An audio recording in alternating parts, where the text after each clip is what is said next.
Hi friends, welcome to Vasantha's kitchen.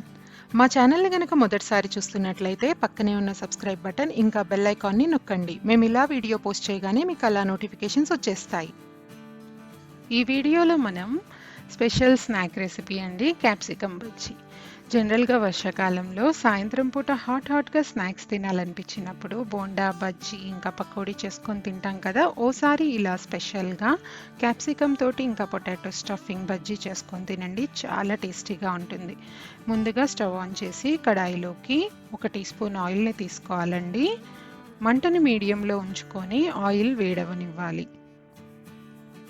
ఆ తర్వాత ఇందులోకి 1/2 టీ స్పూన్ జీలకర్రని యాడ్ చేసుకోవాలి. జీలకర్ర కొంచెం ఫ్రై అయిన తర్వాత ఇప్పుడు ఇందులోకి 2 పచ్చిమిర్చిని చిన్న ముక్కలుగా కట్ చేసుకొని యాడ్ చేసుకోవాలి. అలాగే ఒక చిన్న ఆనియన్ని కూడా చిన్న ముక్కలుగా కట్ చేసి యాడ్ చేసుకోవాలి. 1 నిమిషం పాటు మీడియం ఫ్లేమ్లో ఫ్రై చేసుకోవాలండి.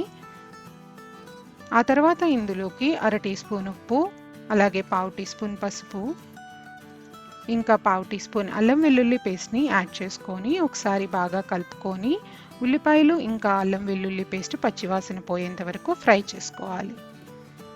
ఆ తర్వాత ఇందులోకి 1/2 టీ స్పూన్ ధనియాల పొడి, 1/2 టీ స్పూన్ గరం మసాలా పొడి, 1/2 టీ స్పూన్ జీలకర్ర పొడి, ఇంకా 1/2 టీ స్పూన్ కారం యాడ్ చేసుకోవాలి.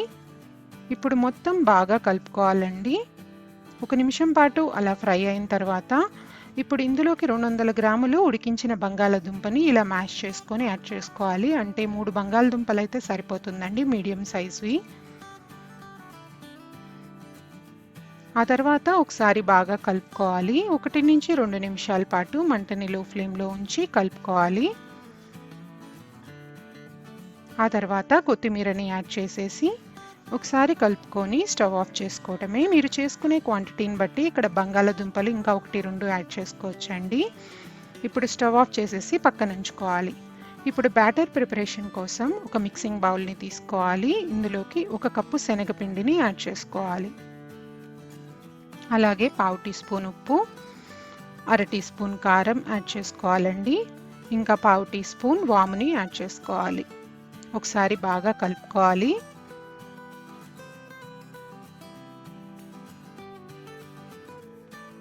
ఆ తర్వాత ఇందులోకి కొంచెంగా వాటర్ని యాడ్ చేసుకుంటూ ఉండలు లేకుండా మనం బ్యాటర్ని ప్రిపేర్ చేసుకోవాలి. వాటర్ అనేది ఒకేసారి యాడ్ చేయకూడదండి, కొంచెంగానే యాడ్ చేసుకోవాలి. ఉండలు అనేవి ఏమాత్రం లేకుండా మనకి బాగా ఇక్కడ కలుపుకుంటూ మనకి ఈ కన్సిస్టెన్సీ వచ్చేంత వరకు చూసుకోవాలండి. మరీ థిక్గా ఉండకూడదు, పల్చగా ఉండకూడదు, ఇలా ఉండాలి.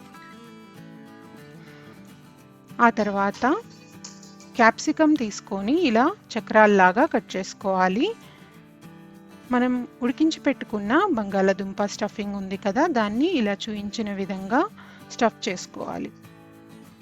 ఈ క్యాప్సికమ్ బజ్జీ చేసుకోవడం చాలా ఈజీ అండి, ఎంతో టేస్టీగా కూడా ఉంటుంది. చూసారు కదా, ఇలా అన్ని క్యాప్సికమ్ పీసెస్కి స్టఫింగ్ చేసుకోవాలి. ఆ తర్వాత ఫ్రై చేసుకోవడానికి స్టవ్ ఆన్ చేసి కడాయిలోకి డీప్ ఫ్రైకి సరిపడా ఆయిల్ తీసుకొని ఆయిల్ వేడైన తర్వాత క్యాప్సికమ్ ముక్కల్ని ఇలా బ్యాటర్లో వేసుకొని మొత్తం కోట్ అయ్యేలాగా ఇలా స్పూన్ తోటి కవర్ చేసుకోవాలి. ఆ తర్వాత ఒకటొకటిగా ఆయిల్లో యాడ్ చేస్తూ ఫ్రై చేసుకోవాలండి. ఒక 15 నుంచి 20 సెకండ్ల పాటు ఫ్రై అయిన తర్వాత మరొక వైపుకి తిప్పుకోవాలి.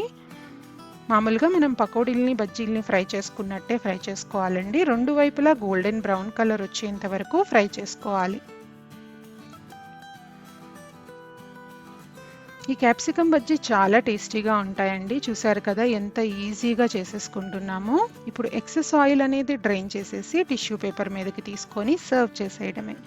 పిల్లలైతే ఎంతో ఇష్టంగా తింటారండి. చాలా అంటే చాలా టేస్టీగా ఉంటుంది, ఈజీగా చేసుకోవచ్చు.